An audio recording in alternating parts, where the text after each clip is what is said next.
Hi hello guys, welcome back to my channel. ಎಲ್ಲರೂ ಹೇಗಿದ್ದೀರಿ? ನೀವೆಲ್ಲರೂ ಕೂಡ ಚೆನ್ನಾಗಿದ್ದೀರಾ ಅಂತ ಅಂದ್ಕೊಂಡಿದ್ದೀನಿ. ನಾನು ಕೂಡ ಸೂಪರ್ವಾಗಿದ್ದೀನಿ. ತುಂಬ ದಿನಗಳ ನಂತರ ಮತ್ತೆ ಲಾಂಗ್ ವಿಡಿಯೋ ಮಾಡ್ತಾ ಇದ್ದೀನಿ. ಸೊ ನನ್ನ ವೀಡಿಯೋಸ್ ನೋಡೋಕ್ಕಿಂತ ಮುಂಚೆ ಇನ್ನೂ ಯಾರೆಲ್ಲ ನನ್ನ ಚಾನಲ್ನ ಸಬ್ಸ್ಕ್ರೈಬ್ ಮಾಡ್ಕೊಂಡಿಲ್ವೋ ಪ್ಲೀಸ್ ಸಬ್ಸ್ಕ್ರೈಬ್ ಮಾಡ್ಕೊಂಡು ನೋಡಿ, ಲೈಕ್ ಮಾಡಿ, ಶೇರ್ ಮಾಡಿ, ಹಾಗೆ ಪಕ್ಕದಲ್ಲಿರೋ ಬೆಲ್ಲೈಕನ್ನು ಕೂಡ ಕ್ಲಿಕ್ ಮಾಡಿ ಅಂತ ಹೇಳ್ತಾ ಇವತ್ತಿನ ವ್ಲಾಗ್ನ ಶುರು ಮಾಡೋಣ ಬನ್ನಿ ಗಾಯ್ಸ್. ಸೊ ಇವತ್ತಿನ ಟಾಪಿಕ್ ಏನಂದರೆ, ಗಂಡ ಇದ್ದರೂ ಅನೈತಿಕ ಸಂಬಂಧ ಬೇಕಾ? ಅಂದರೆ ಒಂದು ಗಂಡ ಇದ್ಕೊಂಡು ಕೂಡ ಪರಪುರುಷನ ಒಂದು ಸಂಬಂಧ ಬೇಕಾ ಅಂತ ಅನ್ನೋದು ಇವತ್ತಿನ ಟಾಪಿಕ್ಕು. ಈ ಟಾಪಿಕ್ ಬಗ್ಗೆ ನಾನೇನು ಹೇಳ್ತೀನಿ ಅಂತ ನೋಡೋಣ ಬನ್ನಿ ಗಾಯ್ಸ್. ಮೊದಲನೇದಾಗಿ ನಾನು ಯಾಕೆ ಈ ಟಾಪಿಕ್ ಬಗ್ಗೆ ವಿಡಿಯೋ ಮಾಡ್ತಾ ಇದ್ದೀನಿ ಅಂತಂದರೆ, ಲಾಸ್ಟ್ ವೀಕಲ್ಲಿ ಒಂದು ವಿಡಿಯೋ ನೋಡಿದೆ ಇನ್ಸ್ಟಾಗ್ರಾಮಲ್ಲಿ. ಒಂದು ಚಿಕ್ಕ ಮಗು, ಅಂದರೆ ಒಂದು ಹಾಲು ಕುಡಿತಾ ಇರೋ ಮಗುನ ಬಿಟ್ಟು ಒಂದು ತಾಯಿ ಬೇರೊಬ್ಬ ಪುರುಷನ ಜೊತೆ ಓಡೋಗಿದ್ದಾಳೆ. ಅಂತಂದರೆ ಆ ಹಾಲು ಕುಡಿತಾ ಇರೋ ಮಗುನ ಬಿಟ್ಬಿಟ್ಟು ಆಕೆ ಇನ್ನೊಬ್ಬರ ಜೊತೆ ಓಡೋಗಿದ್ದಾರೆ ಅಂತಂದರೆ ಆಕೆ ಮನಸ್ಸು ಎಷ್ಟು ಕೆಟ್ಟದಾಗಿರಬೇಕು, ಆಕೆ ಎಷ್ಟು ಬದಲಾವಣೆ ಆಗಿರಬೇಕು, ನೀವೇ ಯೋಚನೆ ಮಾಡಿ. ಒಂದು ಮಗುನ ಮುಂದೆ ಕೂರಿಸ್ಕೊಂಡು ಅವ್ರ ಅಪ್ಪ ಆದವರು ಒಂದು ವಿಡಿಯೋ ಮಾಡಿದ್ದಾರೆ.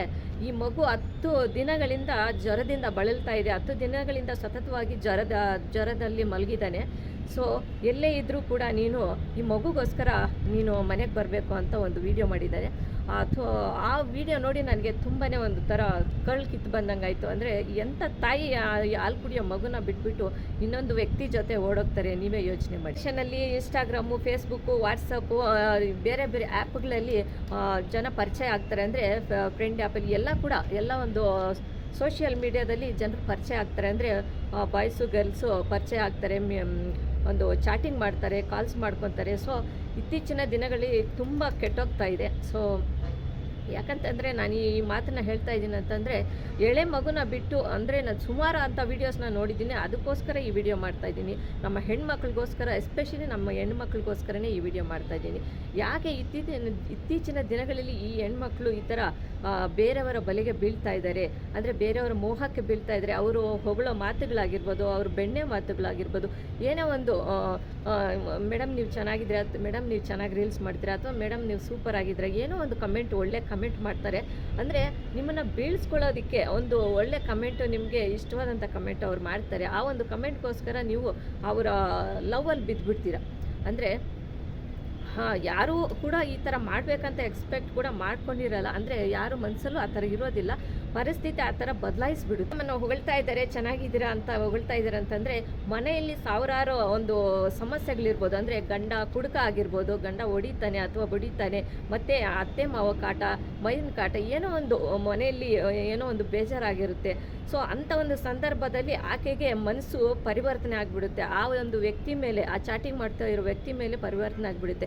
ನನ್ನನ್ನು ಇಷ್ಟು ಹೊಗಳ್ತಾ ಇದ್ದಾರಲ್ಲ ಅಂತ, ಏನೋ ಒಂದು ಗಿಫ್ಟ್ ಕೊಡಿಸ್ಬೋದು, ಅಥವಾ ನಮ್ಮನ್ನು ಚೆನ್ನಾಗಿ ನೋಡ್ಕೋಬೋದು, ನಮ್ಮ ಜೊತೆ ಚೆನ್ನಾಗಿ ಟೈಮ್ ಸ್ಪೆಂಡ್ ಮಾಡ್ಬೋದು ಅಂತ, ಏನೋ ಒಂದು ಸ್ವಲ್ಪ ದಿನ ಅವ್ರ ಜೊತೆ ಚೆನ್ನಾಗಿರ್ಬೋದು, ನಮ್ಮ ಮನಸ್ಸು ಚೆನ್ನಾಗಿರುತ್ತೆ, ಅವ್ರ ಜೊತೆ ಇದ್ದರೆ ನಾವು ಚೆನ್ನಾಗಿರ್ಬೋದು ಅಂತ ಯೋಚನೆ ಮಾಡ್ತಾರೆ ನೋಡಿ. ಅದೇ ತುಂಬ ಕೆಟ್ಟ ಒಂದು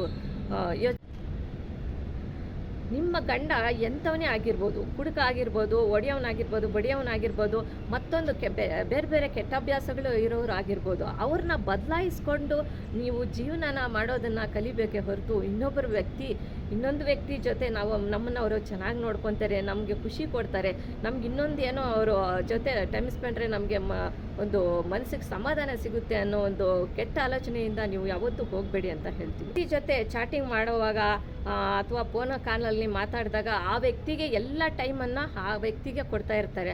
ಮತ್ತು ಮನೆಯಲ್ಲಿ ಮಕ್ಕಳಿದ್ದಾರೆ, ಎಳೆ ಮಕ್ಕಳಿದ್ದಾರೆ, ಮನೆಯಲ್ಲಿ ಗಂಡ ಇದ್ದಾರೆ, ಅತ್ತೆ ಮಾವ ಇದ್ದಾರೆ, ಅವ್ರನ್ನ ಚೆನ್ನಾಗಿ ನೋಡ್ಕೋಬೇಕು, ಮಕ್ಕಳಿಗೆ ಟೈಮ್ ಕೊಡಬೇಕು, ಗಂಡನಿಗೆ ಟೈಮ್ ಕೊಡಬೇಕು, ಗಂಡನಿಗೆ ಇಷ್ಟವಾದಂಥ ಅಡುಗೆ ಮಾಡಿಕೊಡ್ಬೇಕು, ಗಂಡನ ಸೌಕರ್ಯವನ್ನು ಮಾಡಬೇಕು, ಮಕ್ಕಳನ್ನ ಚೆನ್ನಾಗಿ ನೋಡ್ಕೋಬೇಕು ಅನ್ನೋದನ್ನು ಬಿಟ್ಬಿಟ್ಟು ಮರೆತೇ ಹೋಗಿರ್ತಾರೆ. ಮನೆಯಲ್ಲಿರೋ ವ್ಯಕ್ತಿಗಳನ್ನ ಮರೆತೇ ಹೋಗಿರ್ತಾರೆ.